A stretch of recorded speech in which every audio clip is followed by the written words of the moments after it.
So an investigation has found that Boris Johnson's Burka comments a few months back in his article that he wrote in the newspaper, it's found that they were tolerant and respectful and completely fine, and he basically has got off the hook. The same Boris Johnson who said black people have watermelon smiles and said they were pickaninnies, the same Boris Johnson who forgot to declare 40 grand in income.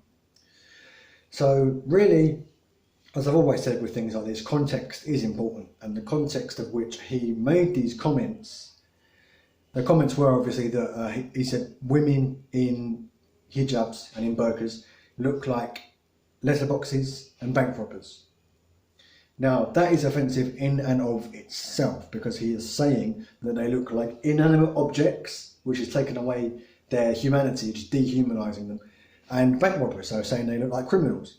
And that's just only going to stir the pot of Islamophobia, and it's only going to make people more inclined to view Muslim women as less than human, or not worthy of being treated like a decent human being, or thinking that they're going to be criminals.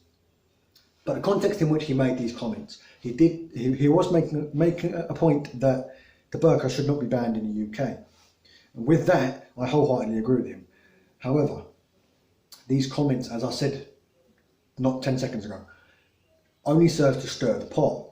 Anybody reading these comments who is already right-leaning, already leaning towards far-right ideology, they're only going to be more incensed by what he said in his articles. He should not have said it. He was writing a serious article about how the burqa should not be banned in the UK.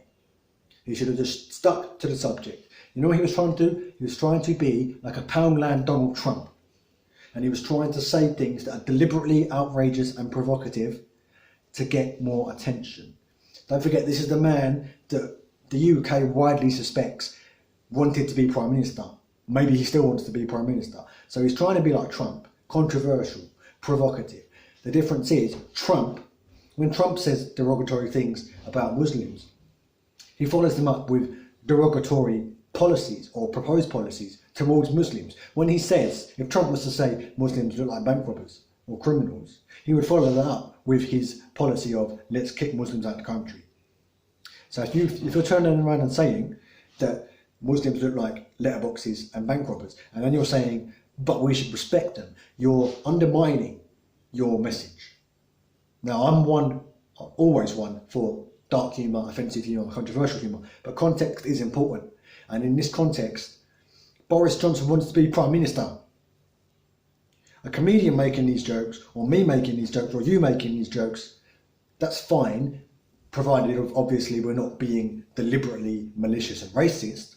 That's fine, because we don't want to be Prime fucking Minister of the UK. We don't want to run the country. We're not cabinet ministers. So for us to say these things and have a laugh and a joke with each other, it's absolutely fine. But for him to say these things, he wants to lead the country. He should lead. He should be serious when he's talking about these issues. But let's face it, Boris Johnson has never been one to be serious.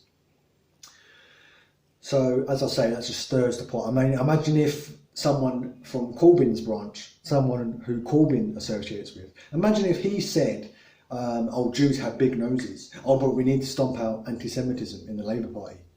There would be an absolute scandal, bigger than the scandal we saw yesterday when Corbyn allegedly muttered stupid woman. There would be an absolute outrage from the Tory party. But today, they're deciding that Boris Johnson wasn't offensive, his comments were fine, and he won't face any action over it. Complete hypocrisy from the Tories, as per usual. Now, as I say, and I keep saying, context is important. These jokes, humour is fine. I find humour makes light of things that are serious, things that need to be taken seriously and addressed is fine. It's fine to laugh at them, fine to make jokes, obviously providing there's no malice, no actual discrimination there. So, but however, you need to take into account who you are, your position. If you're a cabinet minister or a prime minister, it's probably not wise to make Islamophobic jokes or jokes about Muslims, because you are trying to speak for them. Now on to the burqa issue. I do not believe for a second that the burqa or the hijab or the full face veil or any of it should be banned in the UK. And I'll tell you why. If you go to countries like Iran, Saudi Arabia, Islamic theocracies, women are forced to wear the hijab and the burqa and the full face veil and all the rest of it. And in that sense, yes, the hijab and the niqab is oppressive to women when it is forced upon them. However, women in the Western world, in Britain, in America, France, Germany, Spain, the Western world, Europe, and America, they can choose to wear the full face veil. They can choose to take it off. They can choose to completely uncover their heads if they want and still identify themselves as Muslim. So if you want to turn around and say to all Muslim women, you cannot wear the burqa, it is legally prohibited for you to wear the burqa or the niqab, you are being just as oppressive as the Iranians, as the Saudis, as Iraqis, as Syrians, as all those Islamic theocracies and dictatorship countries that you proclaim to hate. You claim Islam is oppressive to women, and yes, in several respects, that is true.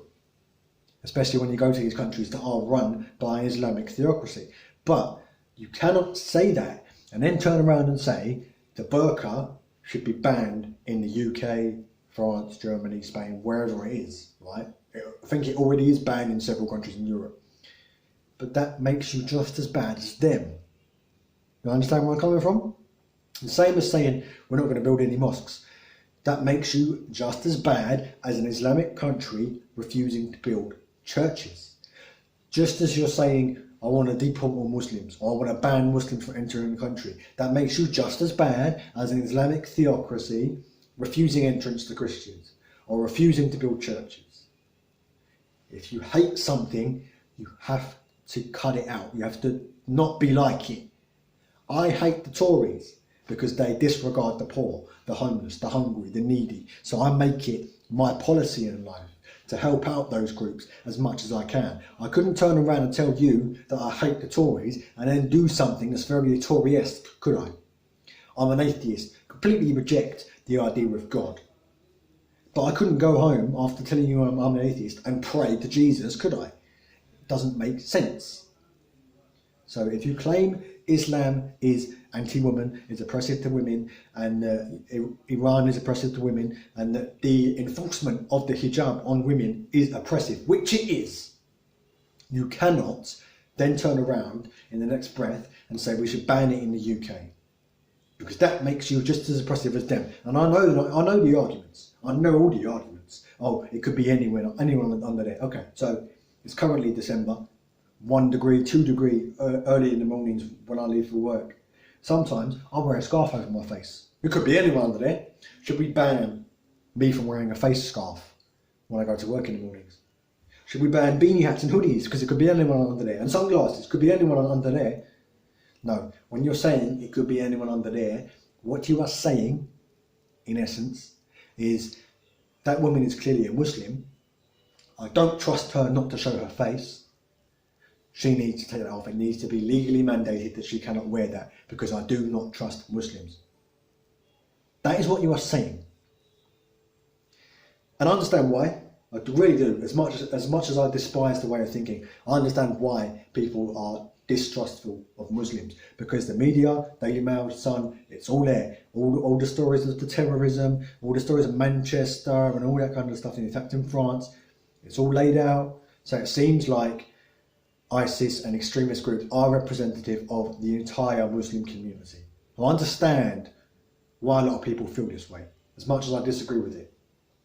Stories about Muslims helping people and opening food banks and providing food for homeless people and all this kind of stuff, you won't see those in your average shit rags. Because, as I keep saying, they have an agenda.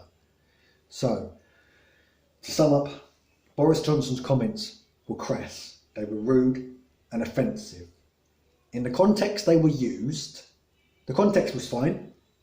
The use of the comments themselves was not, because it underpinned, he was trying to make an argument about the burqa not being banned, and making those comments offhand just undermined the entire point of the article he was writing. He should have taken himself more seriously than that. It's disgraceful that he's not going to face any action from the Conservative Party over this matter. And second point, to sum it up, is you cannot turn around and say that you want the burqa banned in the UK or wherever you're from while you're condemning countries that force women to wear the burqa. If you hate something, you have to be better than it. That's all I want to say. Thanks for watching. See you next time.